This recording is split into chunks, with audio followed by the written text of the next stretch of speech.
কোরআনুল কারীমের দুইটা আয়াত আমি আপনাদের সামনে তেলাওয়াত করেছি। 15 নম্বর পারা, 18 নম্বর সূরা, সূরায়ে কাহাফ। এই সূরার 7, 8 এই দুই আয়াত আমি আপনাদের সামনে তেলাওয়াত করেছি। ইনশাআল্লাহ এই দুই আয়াতের তরজমা আপনাদের সামনে আমরা পেশ করব। আল্লাহ তাআলা আমাদেরকে তৌফিক দান করেন। ঘড়ির দিকে না চাইলে ভালো, ঘড়ি চলতে থাকুক, আমরাও চলতে থাকি। একটু পরে হয়তো 10, 15, 20 মিনিট পরে আকপিস হইতে পারে নামাজ, বাকি আমরা একসাথে নামাজ পড়েই যাবো ইনশাআল্লাহ। ঠিক আছে না ইনশাআল্লাহ? এই জন্য আপাতত ঘড়ির দিকে না থাকে, ঘড়িকে ঘড়ির মতো চলতে দেই, আমরা আমগো মতো চলতে থাকি। সূরায়ে কাহাফ এই সূরাটির নাম কোরআনুল কারীমের অত্যন্ত গুরুত্বপূর্ণ, ফজিলতপূর্ণ, মর্যাদাপূর্ণ একটি সূরা, সূরায়ে কাহাফ। কোরআনুল কারীমের 18 নম্বর সূরা, 15 নম্বর পারা। এই সূরার অনেক ফজিলত, দারুণ ফজিলত, খুব সুন্দর ফজিলত। আমাদের প্রিয় নবী, আল্লাহর নবী সাল্লাল্লাহু আলাইহি ওয়াসাল্লাম ইরশাদ করেছেন, যে ব্যক্তি সূরায়ে কাহাফ একবার তেলাওয়াত করবে, তার জমিন থেকে আসমান পর্যন্ত পুরাটা নূর আলোকিত হয়েছে। আযা লাহু নূর, তার জন্য আলো হয়ে যায় জমিন থেকে আসমান। এলো 1 নম্বর ফজিলত। 2 নম্বর ফজিলত, নবী সাল্লাল্লাহু আলাইহি ওয়াসাল্লাম ইরশাদ করেছেন, যে ব্যক্তি শুক্রবার দিন, জুমার দিন সূরায়ে কাহাফ তেলাওয়াত করবে একবার, এই যে এই সূরাটা, আল্লাহ নবী সাল্লাল্লাহু আলাইহি ওয়াসাল্লাম, নবীজি সাল্লাল্লাহু আলাইহি সাল্লাম বলেন, তাকে আল্লাহ তাআলা 3টি পুরস্কার দান করেন। 1 নাম্বার ওই এই আগেরটা যেটা বললাম, 1 নাম্বার হলো যে ব্যক্তি শুক্রবার দিন সূরায়ে কাহাফ পড়বে, আল্লাহ তাআলা তার জমিন থেকে আসমান নূর আলোকিত করে দিবেন। এই আলো, এই রিওয়ায়াতের মধ্যে আছে যে এই আলো আল্লাহ তাআলা কিয়ামতের দিনও তার জন্য জ্বালিয়ে দিবেন। একটা গুরুত্বপূর্ণ কথা শুনেন, ফুলসেরাত পার হইতে হবে, এটা সবাই জানেন তো, ঠিক না? এটা নিশ্চিত তো। সিরাতু হাক্কুন, আহলে সুন্নাত ওয়াল জামাতের একটা আকীদা যে ফুলসেরাত যেটারে আমরা কই, এটা মূলত হলো সিরাত। আমরা এটা পরিভাষায় আমাদের লোক মুখে বলতে বলতে ফুলসেরাত হয়ে গেছে, এটা আত্মার রুহের মাগফিরাত হয়ে গেছে, বুঝছেন না? মানে পোল মানেই সিরাত, সিরাত মানেই পোল, বুঝছেন না? মনে করেন একজনে বলছে যে জনগণ বুঝলো না পাবলিক কি জিনিস। এখন বলেন জনগণ বুঝলো না পাবলিক কি জিনিস মানে কি? জনগণ আর পাবলিক এক কথা না?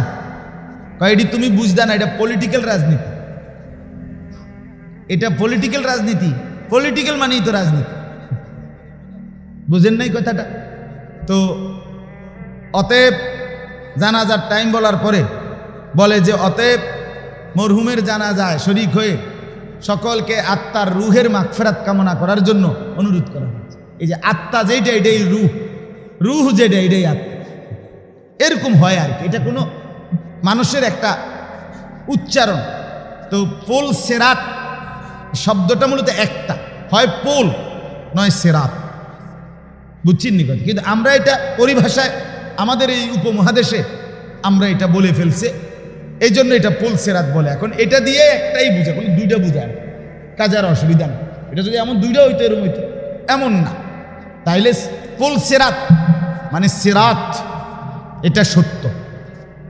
হাসরের ময়দানে আল্লাহ তাআলা এই সিরাত কায়েম করবেন, প্রতিষ্ঠিত করবেন।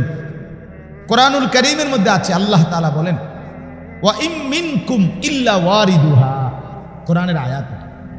তোমাদের এমন কেউ হবে না, নবী বলো, রাসূল বলো, আউলিয়া বলো, সাহাবা বলো, ইমানদার বলো, বেঈমান বলো, কাফের বলো, মুশরিক বলো, যে কেউই হোক সে, আল্লাহ তাআলা বলেন ফুল সিরাত যেটা, এটা পার না হয়ে কেউ থাকবেন, প্রত্যেককেই এটা পার হইতে হবে। ওয়া ইম মিনকুম ইল্লা ওয়ারিদুহা, এমন কেউ হবে না, আল্লাহ বলে সকলকেই এটা পার হইতে। ইন এবং ইল্লা এই নফি ইস্তিসনা, অর্থাৎ পার হইতে হবে সবাইকে, সে নবী হোক, রাসূল হোক, কিংবা সাধারণ মানুষ হোক, ইমানদার হোক কিংবা কি হোক, কাফের হইল। কি পার হইতে হবে বলেন? ফুলসিরাত না, ফুলসিরাতে কোন অসুবিধা নেই, আমি এটা আপনাকে করে ঠিক করি না, এটা বুঝাইছি কথায়। এটা বলা যাবে না বা এটা বললে গুনাহ হইব এমন কিছু না, কথা বুঝছেন না? বললে কোনো অসুবিধা নেই, কারণ এটা তো আপনি কোরআন শরীফ তেলাওয়াত করতেছেন না, আমি এটা একটা শব্দ বলতেছি। যাই হোক, এরপরে এখন যেটার জন্য এটা বলতেছিলাম, এই যে ফুলসিরাত যেটা রাসূলুল্লাহ সাল্লাল্লাহু আলাইহি সাল্লাম এটার কয়েকটা বৈশিষ্ট্য বলছেন। এক নাম্বার, এটা অত্যন্ত ধারালো, তরবারির চাইতেও কি ধারালো। দুই নাম্বার, এটা অত্যন্ত সরু মানে চিকন, চুলের চাইতেও কি হবে চিকন। তিন নাম্বার, এই সিরাত যেটা ফুল সিরাত 30,000 বছরের রাস্তা। চার নাম্বার, এই সিরাতের দুই পাশে চিকন কেমনে হইবে সেটা আপনি হেনে গেলে দেখবেন, না বুঝলে আমার হেনে গিয়ে জিগাইবেন, তাহলে আমি দেখাই দেব এইরকম। কথা বুঝেন নাই তো? এই সিরাত যেটা হবে ফুল সিরাত, আল্লাহ নবী সাল্লাল্লাহু আলাইহি ওয়াসাল্লাম বলেছেন এটার দুই পাশে রেলিং এর মতো, ব্রিজের যেরকম রেলিং থাকে, এই রেলিং এর মতো দুই পাশে আংটা বিভিন্ন এই আপনার নৌকা নদী পথের লঞ্চ স্টিমার যেটা পারে গিয়া গাঁথে যে এরকম আংটা আছে না, হ্যাঁ, নোঙ্গর লাগায় যেটা নোঙ্গর, এই আংটার মতো না এগুলো, এরকম আল্লাহ নবী বলেন এই সিরাতের দুই পাশে, ফুল সিরাতের দুই পাশে রেলিং এর মতো এরকম আংটা থাকবে। আগুনের এই আংটাগুলো সামনে দিয়া মানুষদেরকে পার হইতে হবে। এই আংটাগুলো যেই মানুষটাকে টান দিয়া ধরে ফেলবে, আটকাইয়া ফেলবে, সে আর পার হইতে পারবে না, তাকে টাইনা হেসরাইয়া জাহান্নামে ফেলবে। আল্লাহ রাসূল বলছে এটা তো হইল, তাইলে বুঝলেন চিকন, ধারালো, দীর্ঘ রাস্তা, দুই পাশে আগুনের আংটা, নোঙ্গরের মতো আংটা। এই অবস্থায় নবী বলেন এই 30,000 বছরের রাস্তা পার হইতে হবে। এখানে কেডা কেডা? সবাই। এই পুরাটা রাস্তা আল্লাহ নবী সাল্লাল্লাহু আলাইহি সাল্লাম বলেন সীমাহীন অমাবস্যার গুটগুটে অন্ধকারের চাইতেও বেশি অন্ধকার থাকে।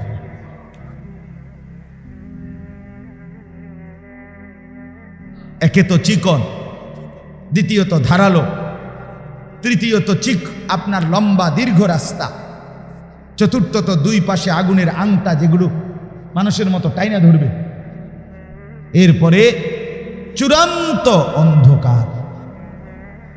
আল্লাহ নবী সাল্লাল্লাহু আলাইহি ওয়াসাল্লাম বলেন এই অন্ধকারের সামনে দিয়েই পার হতে হবে। তার বলে এত লম্বা পথ, এত চিকন, এত সরু, এই অন্ধকারের মধ্যে এটা পার হবে কিভাবে?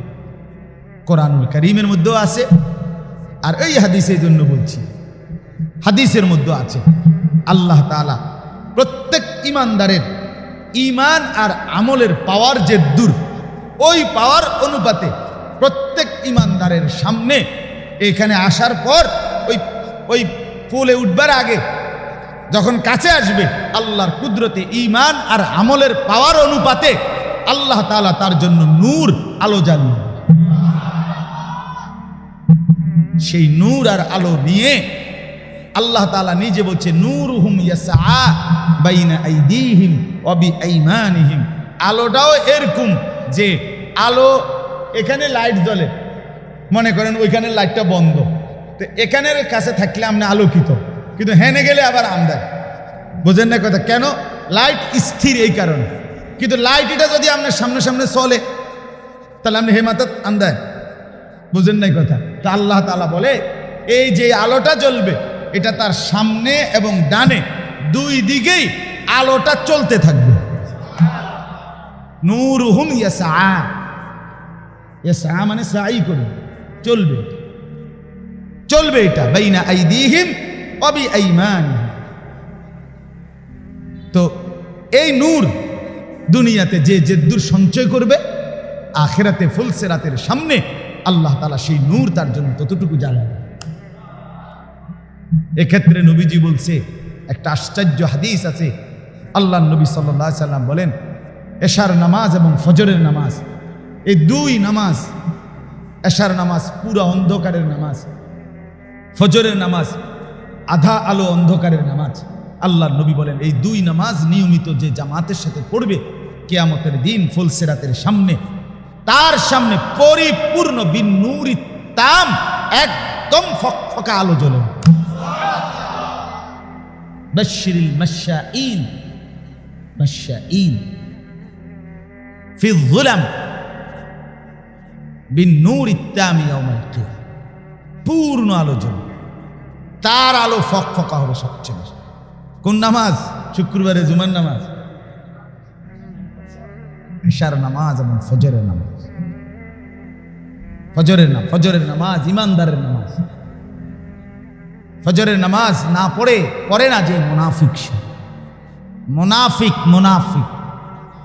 ছেলেদেরকে বলি, ফজরের নামাজ যারা দিনের পর দিন পড়ো না, নবী বলছে তুমি, তোমার পরিচয় রাসূল বলছে মুনাফিক। গোস্ত খাও মুসলমান হিসাবে, হাসরে জমা হবে মুনাফিক হিসাবে।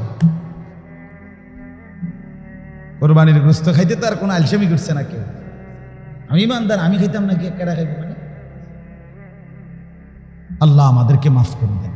চলেন তো, বলতেছিলাম ওই ফুলসিরাত, সেখানে এটা কি থাকবে? অন্ধকার। কিন্তু আল্লাহ তাআলার পক্ষ থেকে ইমানদারের জন্য সেখানে কি জ্বলবে বলেন? কি সবার আলো একরকম না, এবং আলোটা কোনো এরকম না যে ওই হেরা ডেকোরেটর ওনারা কি লাগাইছে আলো লাগাইছে, এটা না।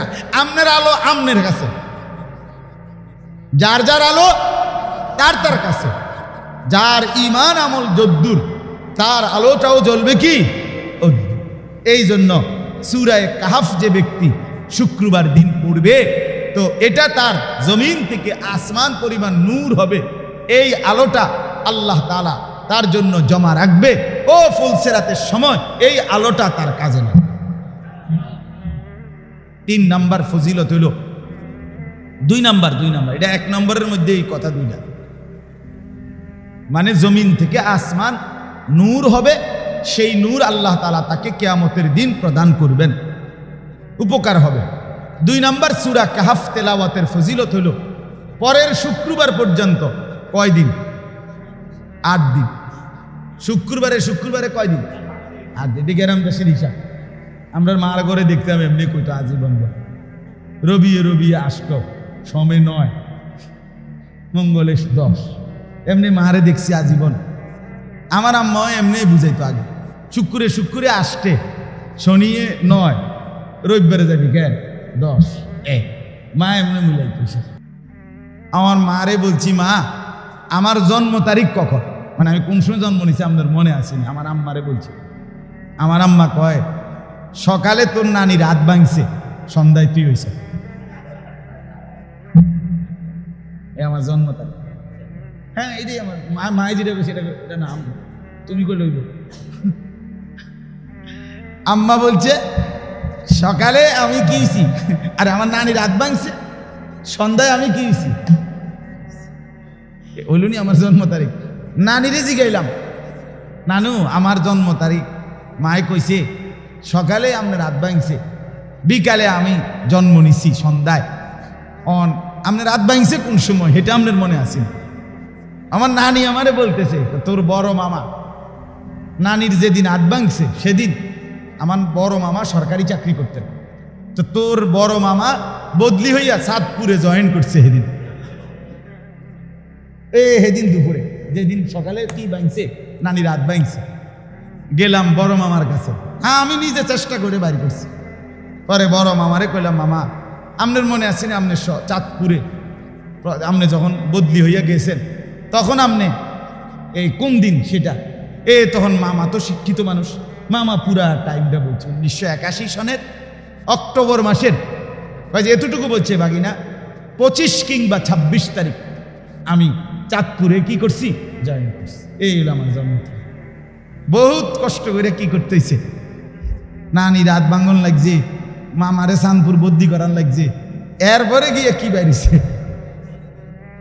আল্লাহ নবী সাল্লাল্লাহু আলাইহি ওয়াসাল্লাম বলেন এই শুক্রবার থেকে পরের শুক্রবার কয়দিন? 8 দিন। এই 8 দিন আল্লাহ তাআলা তাকে যেই কোনো রকমের ফিতনা থেকে, মুসিবত থেকে আল্লাহ তাআলা তাকে রক্ষা করবে। 3 নম্বর ফজিলত হইল আল্লাহ নবী সাল্লাল্লাহু আলাইহি সাল্লাম বলেন যে ব্যক্তি সূরা কাহফ তেলাওয়াত করবে শুক্রবারে, পরের শুক্রবার পর্যন্ত যদি দাজ্জাল বের হয় তো আল্লাহ তাআলা তাকে দাজ্জালের ফিতনা থেকে রক্ষা করবে। এই হলো সূরা কাহফের ফজিলত। আপনাদের শুনবার পরে দায়িত্ব হইল সুবহানাল্লাহ বলে আমগোর হাতে দায়িত্ব দিয়া দেওয়া যে হুজুর খুব গুরুত্বপূর্ণ, আপনারা ফুরিয়েন। ঠিক না? কথা বলেন না কেন? আপনাকেও কাজ করণীয়, সাধারণ মুসলমানের করণীয় হইল আমরা কান্দে উঠাই দেওয়া, নাকি সবাই পড়া? সবাই পড়া। বিশেষ করে যারা ইতিমধ্যে আল্লাহর কোরআন পড়তে পারেন আপনারা দয়া করে পড়ুন, চেষ্টা করবেন। যারা কোরআন শরীফ পড়তে পারেন ইনশাআল্লাহ বরকত হবে, জিন্দেগির বড় বরকত হবে, অনেক বড় উপকার হবে। সূরা কাহফ তেলাওয়াত করলে আল্লাহ তাআলা এই বরকত দান করবে। এবার আসেন আরেকটা ফজিলত বলি, সেটা হলো এই সূরা কাহফ আমাদের নবী সাল্লাল্লাহু আলাইহি ওয়াসাল্লাম এই সূরাটাকে 3টা ভাগ করছে। কয়টা ভাগ? এক ভাগে প্রথম 10 আয়াত, আরেক ভাগে শেষের 10 আয়াত, আরেক ভাগে পুরা সূরা। তো পুরা সূরার ফজিলত বললাম এতক্ষণ। এখন বাকি আছে প্রথম 10 আয়াত এবং শেষ 10 আয়াতের ফজিলত। আল্লাহ নবী সাল্লাল্লাহু আলাইহি ওয়াসাল্লাম হযরত আবু দারদা রাদিয়াল্লাহু তাআলা আনহু থেকে বর্ণিত, নবীজি সাল্লাল্লাহু আলাইহি ওয়াসাল্লাম বলেন যে ব্যক্তি সূরা কাহফের প্রথম 10 আয়াত মুখস্থ করবে, পড়বে, মান হাফিজা 10 আয়াতিন মিন আউয়ালি সূরাতিল কাহফ উসিমা মিনাদ দাজ্জাল। যে ব্যক্তি সূরা কাহফের প্রথম 10 আয়াত পড়বে, মুখস্থ করবে, তেলাওয়াত করবে নিয়মিত, আল্লাহ তাআলা তাকে দাজ্জাল থেকে বাঁচিয়ে দিবেন, নবীজি বলছে। আরেকটা হলো ওই শেষের 10 আয়াত, এটারও সেম ফজিলত। নবীজি বলেন মান কারা আল 10 আল আওয়াখির মিন সূরাতিল কাহফ উসিমা মিন ফিতনাতিদ দাজ্জাল। যে ব্যক্তি সূরা কাহফের শেষ 10 আয়াত নিয়মিত তেলাওয়াত করবে আল্লাহ তাআলা তাকে দাজ্জালের ফিতনা থেকে রক্ষা করে দিবে। আমার বাপ, এবার শুধু খুব দ্রুত ছোট্ট কয়েকটা হাদিস শুনেন, তাহলে আপনি আন্দাজ করবেন দাজ্জাল কেমন, আর কিছু হবে। 2 নাম্বার, আল্লাহ নবী সাল্লাল্লাহু আলাইহি ওয়াসাল্লাম বলেন হাদিসের মধ্যে আনদারতুকুমুদ দাজ্জাল, 3 বার বলছে কথাটা। ও আমার সাহাবীরা, আমার উম্মত, আনদারতুকুমুদ দাজ্জালা, আমি তোমাদেরকে দাজ্জালের ভয় দেখাচ্ছি, আমি তোমাদেরকে দাজ্জালের ভয় দেখাচ্ছি, আমি তোমাদেরকে দাজ্জালের ভয় দেখাচ্ছি। এরপরে নবীজি বলেন ফাইন্নাহু লাম ইয়াকুন নাবিয়্যুন ক্বাবলি ইল্লা ক্বাদ আনদারা উম্মতি। নবীজি বলেন শোনো, কেন 3 বার ভয় দেখাইলাম? কাজে আমার আগে এমন কোন নবী পৃথিবীতে যায় নাই, যত নবী আমার আগে পৃথিবীতে আসছে এবং অতিবাহিত হয়েছে প্রত্যেক নবী তাদের উম্মতকে দাজ্জালের ব্যাপারে ভয় দেখাইছে। দাজ্জাল এতটা ভীতিকর। আদম থেকে ঈসা সমস্ত নবী তাদের উম্মতকে দাজ্জালের ভয় দেখাইছে। সবাই বলছে দাজ্জাল থেকে বাঁচো, দাজ্জাল থেকে বাঁচো, দাজ্জাল থেকে বাঁচো। নবীজি বলেন আমিও তোমাদেরকে ভয় দেখাই। এবার দাজ্জাল কেন এত ভয়ঙ্কর, দাজ্জালের ফিতনা এতটা বিপজ্জনক কেন, আমি খুব দ্রুত সংক্ষেপে কথাগুলো বলতেছি। আমরা প্রত্যেকেই বুঝি, আলহামদুলিল্লাহ, যে এখানে যারা আছি সবাই বুঝি, এক মানুষের জীবনের সবচেয়ে বড় সম্পদের নাম নেয়ামত, সেটা হলো ঈমান। কি বলেন? কালেমার চাইতে দামি কিছু আপনার আমার আছে কি?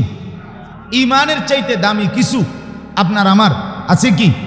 গোটা পৃথিবী যদি আপনি 100 বারও পান, অথচ আপনি বেঈমান, আছে কি কোনো মূল্য? আপনি যদি ঈমানদার কিন্তু আপনি যদি গোটা পৃথিবীও না পান, হাসরের ময়দানে আপনি দামি কিনা বলেন? তাহলে এক মানুষের জীবনের সবচেয়ে বড় সম্পদ, সর্বশ্রেষ্ঠ নিয়ামত, সেটা হলো ঈমান। ঈমান, জীবনে কিছুই পেলেন না, আল্লাহকে পেলেন, সব পাই। আমার শায়েখ আল্লামা মুফতি মুশতাকুন নবী সাহেব বলে, তুমি আল্লাহকে হারিয়ে গোটা পৃথিবীও যদি পাও, তুমি কিছুই পাইলা না। তুমি আল্লাহকে পেয়ে যদি গোটা পৃথিবীও হারাও, তুমি কিছুই হারাইলা না।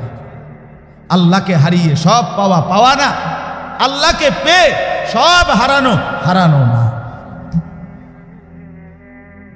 আল্লাহ হারাইলে সব হারা, আল্লাহ পেলে সব পাওয়া। যে তু মেরা তো সব মেরা, যখন তুমি আমার, সবই আমার। ফলক মেরা জমিন মেরা, আসমানও আমার, জমিনও আমার। अगर एक तो नहीं मेरा तो कोई शै नहीं मेरा। যখন আল্লাহ আমার না হয় তখন আমার কিছুই নেই। আমি তো সব সময় বলি, বাপ, দুনিয়ার এই ভোগ বিলাস আরাম আয়েশ, দালান বলেন, বাড়ি বলেন, বিল্ডিং বলেন, খাদ্য বলেন, খাবার বলেন, স্ত্রী বলেন, সন্তান বলেন, আয় বলেন, রোজগার বলেন, খাট বলেন আর পালং বলেন আর সোফা বলেন, এ তো আল্লাহ তাআলা কাফেরকেও দিচ্ছে, বেঈমানকেও দিচ্ছে, ইহুদি, খ্রিস্টান, নাস্তিক, মুরতাদ, সবাইকে তো আল্লাহ তাআলা দুনিয়া ভোগ করাচ্ছে। কিন্তু ঈমান তো আল্লাহ তাআলা সবাইকে দেয় না, দিছি কি বলে? তাহলে ঈমান যে পেল, সে আলাদা কিছু পাই, সে আলাদা সম্পদ পেল, আলাদা নিয়ামত। তাহলে অতএব ঈমান হলো সর্বশ্রেষ্ঠ দামি সম্পদ। এই দাজ্জাল যেটা বললাম, কেন এত ভীতিকর? সব নবী ভয় দেখাইছে, সমস্ত মানুষের জন্য সবচেয়ে বড় বিপদ। কেন?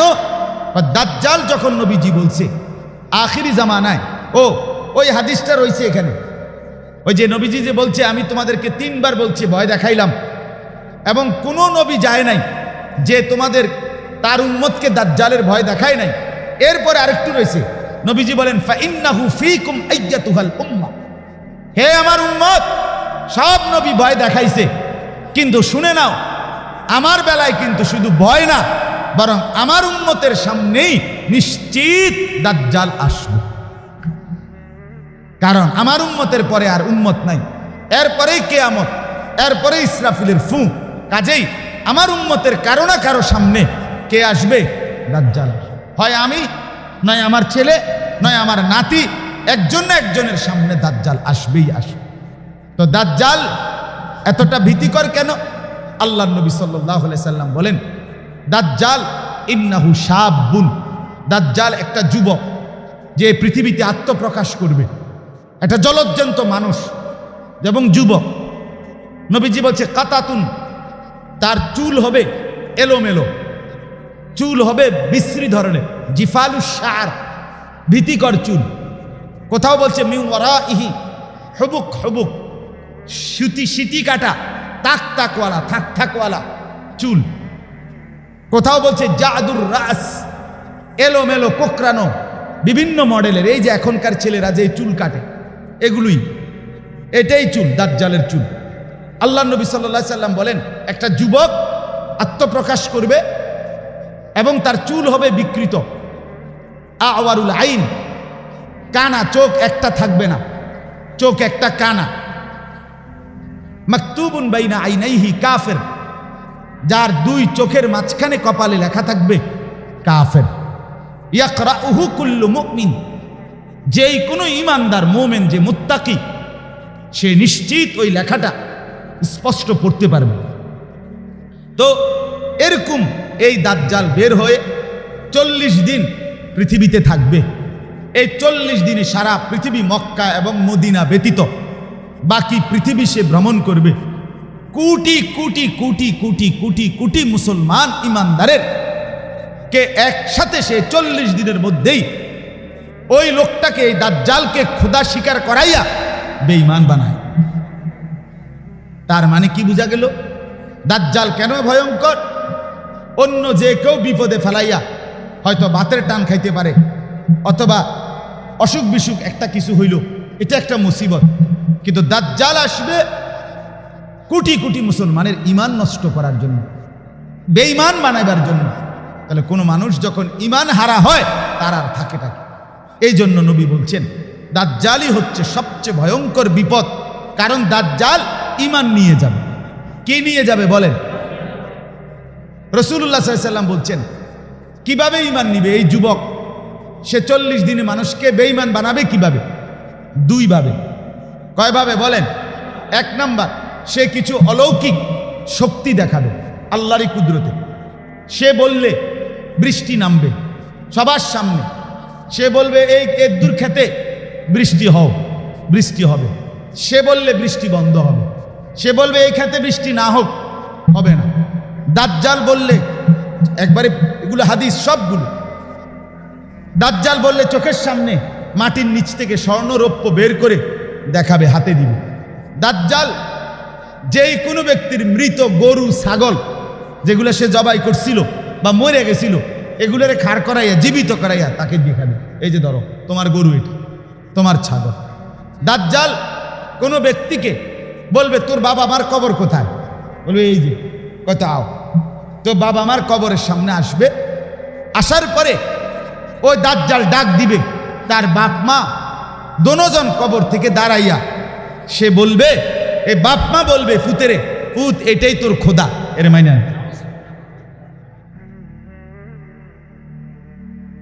হত্যা করে কল্লা ফালাইয়া আবার লোকটাকে জীবিত করে দেখাবে। দাজ্জাল বললে নদীতে পানি বইবে, খালে পানি বইবে। দাজ্জাল বললে সাথে সাথে শুকাইয়া যাবে। আচ্ছা বলেন, এগুলো কেউ একজন মানুষের মধ্যে যদি এরকম 15-20টা আইটেমের শক্তি দেখে, কি পরিমাণ মানুষ বেসামাল হয়ে যাবে? কথা বলেন না? ঈমান রক্ষা করা কঠিন হবে কিনা বলেন? একদিক বলছি, দুইভাবে। আরেকটা হলো নবীজি সাল্লাল্লাহু আলাইহি সাল্লাম বলেন দাজ্জাল আগমনের আগে পৃথিবীতে 3 বছর দুর্ভিক্ষ থাকবে। 3 সানাওয়াত, 3 বছর দুর্ভিক্ষ থাকবে। কি থাকবে? দুর্ভিক্ষের কারণে মানুষ, 3য় বছর আসমান থেকে এক ফোঁটা বৃষ্টি হবে না, জমিনে ফসল উঠবে না। নবীজি বলেন ঘর বাচ্চা বিবি পরিবার নিয়া মানুষ যখন চিৎকার হাহাকার করবে 3 বছরের টানা দুর্ভিক্ষে, ফায়াখরুজুদ দাজ্জাল, দাজ্জাল তখন বের হবে। দাজ্জালের কাছে তখন জিবালু খুবজিন, রুটির পাহাড় থাকবে, জিবালু লাহমিন, গোশতের পাহাড় থাকবে, ওয়া নাহরুম মিন মাইন, পানির নহর থাকবে। আল্লাহর নবী বলেন রুটি, গোশত, পানি, এই 3 জিনিস হিউজ পরিমাণ, পর্যাপ্ত পরিমাণ নিয়ে দাজ্জাল তার বাহিনীকে সাথে নিয়ে সারা পৃথিবী ঘুরে বলবে যার যত খাদ্য খাবার দরকার আমার থেকে নেও, বিনিময়ে শুধু আমাকে খোদা মেনে নাও। ডাকে জিজ্ঞাসা করবে তা'লামু আন্নী রাব্বাক, তুমি কি মেনে নিচ্ছ, বুঝে নিচ্ছ যে আমি তোমার খোদা? ক্ষুধার্ত মানুষ, যার বিবি ক্ষুধার্ত, কোলের বাচ্চা ক্ষুধার্ত, যার ছেলে মেয়েরা চিৎকার করছে, এই অবস্থায় লোকটা কতক্ষণ সহ্য করবে? কথা বলেন না? কথা বুঝেন নাই আমার? করোনার 4 মাসের লকডাউনের কথা মনে নাই? 4 মাসের লকডাউনে কেমন হয়েছিল আমাদের হালাত, যখন চতুর্দিকে খাদ্য পানীয় খাবার, যখন মানুষের আয় রোজগার বন্ধ ছিল। মাত্র 4 মাসে আমাদের হালাত কি হয়েছিল, সেটা যদি 3 বছর হয়। এবং আল্লাহর নবী বলছে অতএব সন্দেহ করার সুযোগ আছে তো? কথা বলেন না কেন? হায় আল্লাহ! এই দুইভাবে, এক হলো কিছু কি দেখাবে, শক্তি দেখাবে, আরেক হলো ক্ষুধা এবং দারিদ্রতার দুর্ভিক্ষের সুযোগ নিয়ে খাদ্য পানীয় খাবার দিয়ে বেঈমান বানাবে। এই দুইভাবে। তাহলে আল্লাহর নবী এই জন্য বলছে আমার উম্মত, একে তো সে ঈমান নিয়ে যাবে, দ্বিতীয়ত দারিদ্রতার সময় আসবে, অভাবের সময়, তৃতীয়ত শক্তি দেখাবে, অলৌকিক শক্তি। তখন কোটি কোটি দুর্বল ঈমান, হায় বিগত 5 বছর যে নামাজ পড়ে না, 1 বছর যে নামাজ পড়ে না, ফজরের নামাজ যে সেজদা করে না, যার ঘরে পর্দা নাই, যার স্ত্রী সেজদা করে না, ছেলে মেয়ে বন্দিগি করে না, সবাই দুনিয়া কামাই করতেছে, ছেলে মেয়ে নারী পুরুষ সবাই টাকা রোজগার করে, আর টাকার বুঝ হয়ে সারলে বাকি টাইম বিনোদন করে। কেউ মোবাইল টিপে, কেউ ছবি দেখে, কেউ নাটক দেখে, কেউ টেলিভিশন দেখে, কেউ চা দোকানে গপ মারে, কেউ বিড়ি খায়, কেউ পান খায়, কেউ গপসপ করে, মানে আলাদা কোথাও যাবে কেউ, আখেরাত পরকাল এই নিয়ে কোনো জওয়ান বলেন বুড়া বলেন কারো মধ্যে কোনো ভাবনা নাই। এরকম বেখেয়াল জাতি, খামখেয়ালি মানুষ, এরা যখন অভাবে পড়বে, এরা যখন এই অলৌকিক ভেলকি দেখবে, তখন ঈমান বাঁচানো সহজ হয়ে যাবে না? আল্লাহর নবী বলছেন আকসারু মান ইয়াতবাউহু আন-নিসা। নবী বলছেন হাদিসে, দাজ্জালকে সবচেয়ে বেশি অনুসরণ করবে মহিলারা। বেড়িয়ে এটি দেখলে কব ও মা কিতারে খোদা, এবারে তো খোদা না, তুই এতে বালা খোদা তুই কই পাবি বেড়া? কথা বলেন না কেন? বেডিরে যদি কন আপনি শুধু এই গাছটার মধ্যে হুতা বানলে, লাল সুতা বানলে আপনার 30-40 জন জিভু তৈব, গুটি বান্ধা লাগবে হুতা। ঠিক কিনা বলেন না কেন? যত জায়গায় ভণ্ডামি হয়, বেসরা যত, সেখানে নারীর আড্ডা বেশি দেখবে, সেখানে নারীর আড্ডা। মহিলাদের দিল দুর্বল থাকে, এবারে শুধু কইবেন বাঁশ মুয়ার মধ্যে পানি পড়ে, হ্যাঁ বাঁশের গাছ, বাঁশের করফুল থেকে এটা খাইলে রোগ বালা। ফজরের আগে দেখবেন কয়েকশো মহিলা সিরিয়াল ধরে লেছে। ঠিক কিনা বল? এরকম তো হয়েছে, অসংখ্য হয়েছে। বুঝেন আমরা ইমান কত দুর্বল। রাতের 11টা বাজে কইছি আজান দাও, দিয়ে লাইছে আজান, সারা দেশে আজান, কি করোনা